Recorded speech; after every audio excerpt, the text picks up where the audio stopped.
Hey guys, Matt here. This is my review of Birds of Prey and the Fabulous Emancipation of One Harley Quinn. This movie is directed by Kathy Yan.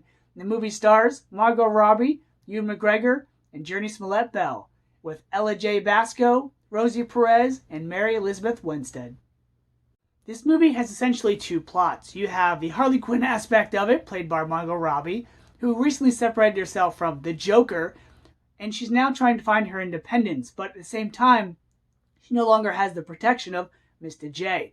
And then you have the Birds of Prey storyline, which is all these various women, including a vigilante, a pickpocket, a lounge singer, and a cop, all going after the same thing, and then they get involved with this gangster named Black Mask. You drop Harley Quinn in the middle of it, and chaos and antics ensue. When I first heard they were doing a Birds of Prey movie, I got real worried, because DC and Warner Brothers had all these successful individual standalone movies like Man of Steel, Aquaman, Shazam, but their group films weren't too hot. Batman vs Superman, Justice League, and the B-level group Suicide Squad, aside from a few highlights, wasn't too good either. So the fact that they wanted to take this C-level group in the Birds of Prey was beyond me. But then I heard Harley Quinn was going to be involved, and I got excited, because I wanted them to take this character that was limited in Suicide Squad and let her do her lovable Harley Quinn thing. But I also wanted to see how the Birds of Prey were going to revolve around her, and I was hoping they'd be introduced as characters and individuals, and not just, hey, we're a group, what's up, Harley, type of thing. So I wanted Harley Quinn to shine, and I wanted this film to be better than Suicide Squad. And after seeing the movie, I can honestly say that they did both things. It left me grinning like a clown. Alright, so where to begin? Since this movie has a lot of characters, let me start with the woman herself, Harley Quinn. As you can tell behind me, I'm a huge fan, so I was excited for this movie, especially her character. Margot Robbie, no pun intended, takes a bat and knocks it out of the park with her portrayal as this character. She not only has these serious, somber moments, but also she has, the really ditzy, moronic, totally blanking moments as well. Because Harley Quinn's supposed to be a psychiatrist who's really smart and intelligent in some aspects, but also really bubbly and just crazy at others. And she embodies that very well.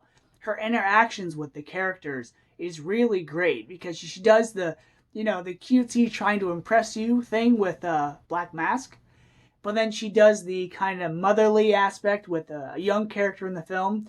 And her personality almost changes considering who she's talking to or who she's interacting with. So she did a really good job. Margot Robbie looks amazing, but Harley Quinn is lovable and just really enjoyable in this film. I honestly think they should have called it Harley Quinn and the Birds of Prey as opposed to the other title, but hey, it's already done. Maybe they'll retitle it once the movie comes out on DVD and Blu-ray.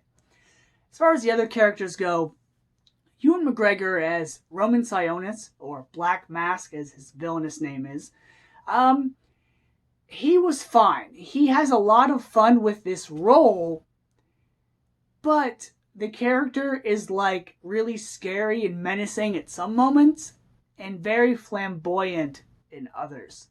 So it was kind of hard to get into the character.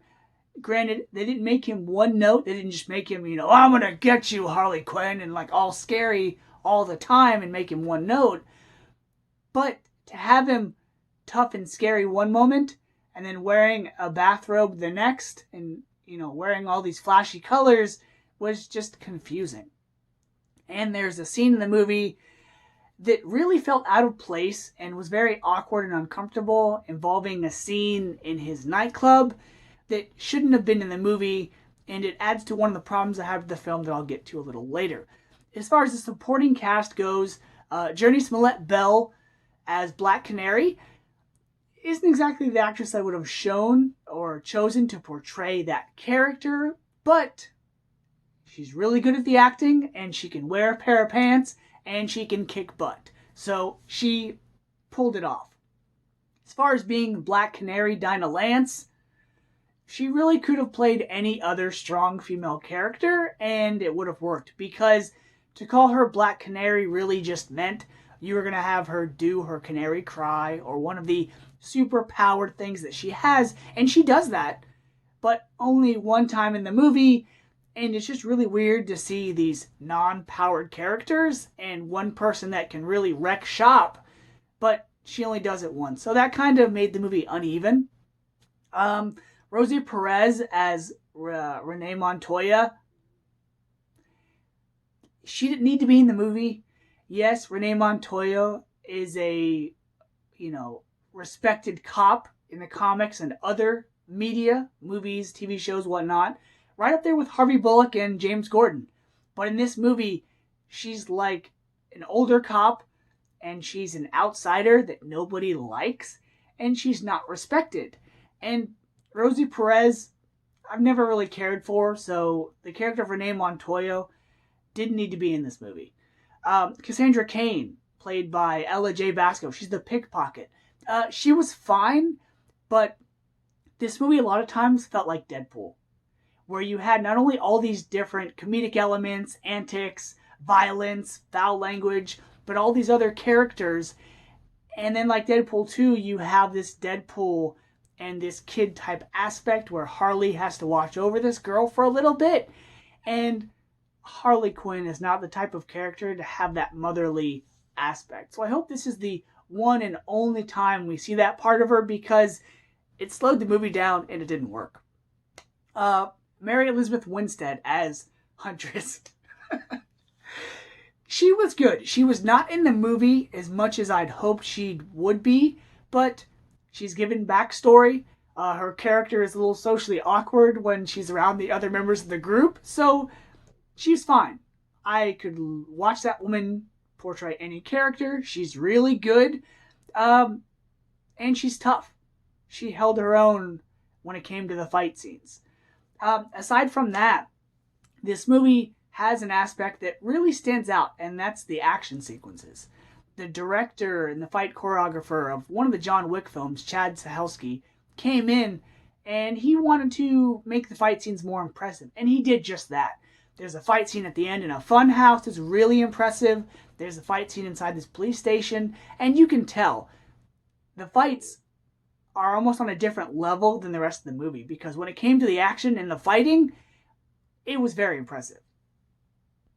And one thing I appreciated about this movie was in Suicide Squad, they focused on the mad love story arc of Harley Quinn being infatuated with and in love with the Joker because he manipulated her and made her who she was. And so fans got to see the Harley Quinn loves the Joker story arc, whereas here in this movie, we got to see the Harley Quinn post-Joker version. I also wanted them to involve things from the Amanda Conner and Jimmy Palmiotti comic book run of Harley Quinn, which is located above my head. And they wrote the New 52 storyline and some of the Rebirth involving Harley Quinn. And we got to see aspects of that. We got to see her being part of a roller derby. We got to see Bernie the Beaver. We even got to see, albeit a very tiny bit, of the red and black attire that Harley would sport. I wish that Harley Quinn had more of a uniform or different variations of the same outfit using the red and black color scheme, but I guess in this version of Harley Quinn, her color scheme is blue and pink. That works too. Also, we got her dialect, her mannerisms. We even got some of the kooky weapons that she uses that have silly clown or jokery gags in them, so I'm glad those were included in the film as well.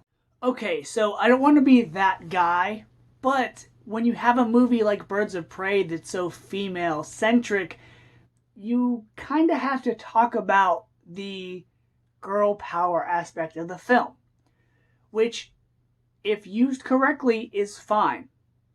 When you have, like, let's say, aliens, and you have men and women on a team, they're used equally.